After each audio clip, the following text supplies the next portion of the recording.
Hai guys, selamat datang kembali di channel tentang kasus hukum mengenai kejahatan pelayaran. Sedangkan kasus hukumnya Sari ambilkan dari film Pirates of Caribbean dan One Piece. Kalian pernah melihatnya? Simak pembahasan hukum sampai dengan selesai ya. 俺はモンキー D ルフィ海賊王になる男だ。約束通りお前をぶっ飛ばしに来たぞ。お前は仲間を何だと思ってるんだ。俺が全部ぶっ壊してやる。俺が全部ぶっ壊してやる。 Nah, film One Piece alur cerita singkatnya bercerita mengenai Fluffy dan teman-teman yang merupakan sekelompok bajak laut yang baik. Mereka mengalami pertarungan demi pertarungan di atas kapal laut. Salah satu tujuan dari pertarungan yang mereka alami adalah untuk menguasai kapal orang lain sehingga menjadi milik mereka. Tahukah kalian bahwa alur cerita yang mereka alami tersebut jika benar terjadi di Indonesia, maka Fluffy dan teman-temannya akan terkena ancaman pidana. Kenapa bisa terancam secara pidana? Dikarenakan Fluffy dan rekan-rekannya mereka mencoba untuk menguasai kapal orang lain secara melawan hukum yang dibuktikan dari adanya pengerusakan, perkelahian yang mengakibatkan orang lain terluka. Dan karena mereka sehat secara jasmani dan rohani, mereka mampu untuk bertanggung jawab atas perbuatan yang mereka lakukan tersebut. Kemudian apa aja sih kejahatan mengenai pelayaran itu? Oke, di video ini Sari akan membahas macam-macam kejahatan mengenai pelayaran dan sanksi pidananya.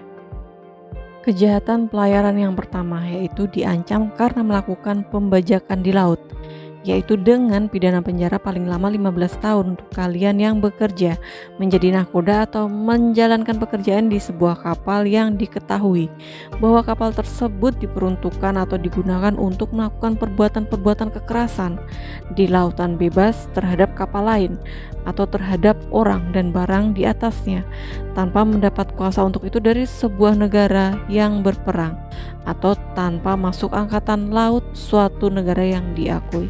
Lalu kejahatan pelayaran kedua yaitu diancam karena melakukan pembajakan di tepi laut dengan pidana penjara paling lama 15 tahun barang siapa dengan memakai kapal melakukan perbuatan kekerasan terhadap kapal lain atau terhadap orang atau barang di atasnya di perairan Indonesia.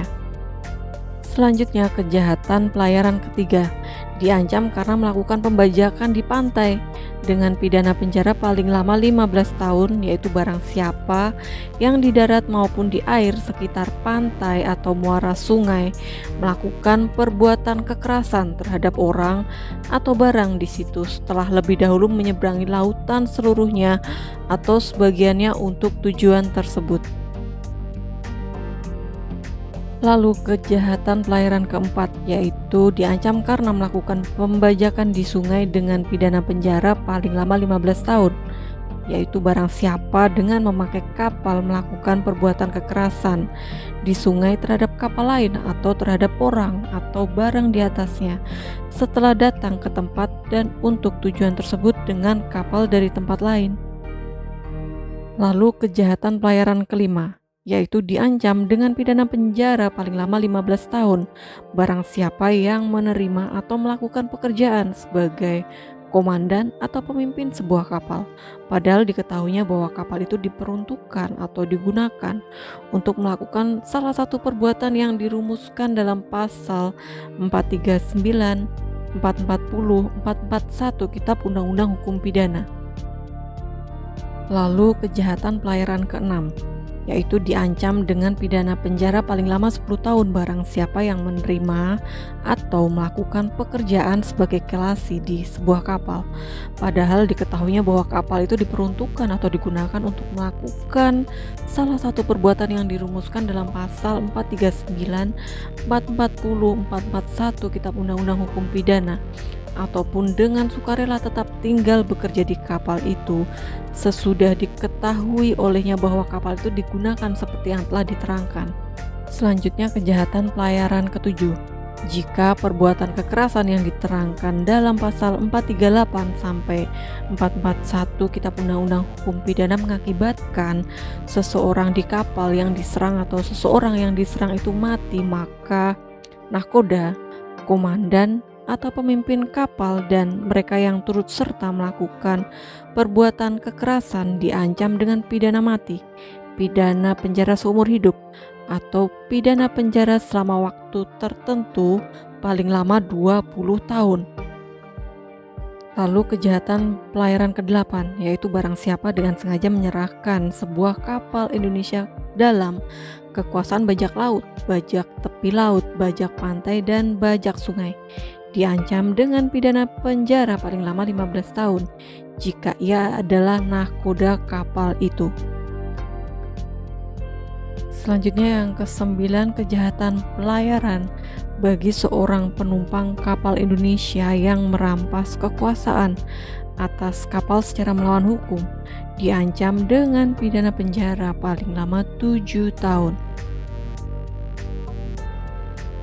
Lalu kejahatan pelayaran ke-10, yaitu untuk seorang nahkoda sebuah kapal Indonesia yang menarik kapal dari pemiliknya atau dari pengusahanya dan memakainya untuk keuntungan sendiri, diancam dengan pidana penjara paling lama 8 tahun 6 bulan. Dan kejahatan pelayaran ke-11 untuk seorang warga negara Indonesia yang tanpa izin pemerintah Indonesia menerima surat, bajak, maupun menerima atau menjalankan pekerjaan sebagai nahkoda sebuah kapal padahal diketahui bahwa kapal itu diperuntukkan atau digunakan untuk pelayaran pembajakan tanpa izin pemerintah Indonesia, diancam dengan pidana penjara paling lama 5 tahun. Kejahatan pelayaran ke-12, yaitu diancam dengan pidana penjara paling lama 9 bulan atau denda paling banyak Rp4.500 seorang penumpang kapal Indonesia yang 1. Sengaja tidak menurut perintah nahkoda yang diberikan untuk keamanan atau untuk meneguhkan ketertiban dan disiplin di atas kapal. Yang kedua, yang tidak memberi pertolongan menurut kemampuannya kepada nahkoda ketika diketahuinya bahwa dia dirampas kemerdekaannya untuk bergerak. Yang ketiga, yang sengaja tidak memberitahukan kepada nahkoda ketika diketahuinya ada niat untuk melakukan insubordinasi. Oke, begitu guys kejahatan pelayaran yang saya sebutkan di video ini dan macam-macam sanksi hukumnya. Hindari perbuatan main hakim sendiri dan usahakan perbuatan mengenai kejahatan pelayaran tidak terjadi pada kehidupan kalian ya. Dan untuk kalian yang ingin mengetahui kasus hukum penerbangan, silakan klik video ini. Sampai ketemu di kasus hukum selanjutnya. See ya.